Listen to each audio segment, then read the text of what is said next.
days na lang. Darating na naman yung stand ng camera ko. Mas mataas pa dito. Happy na naman yan. Kasi pati bubungan ng mga bahay ng kapbahay ko. Kitang-kita ko.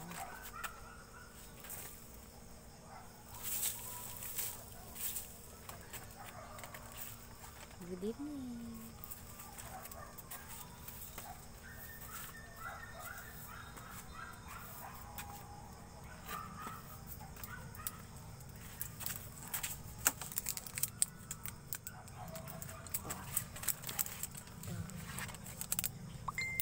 Nanalo ng 5 pesos dito sa Nebra San Miguel.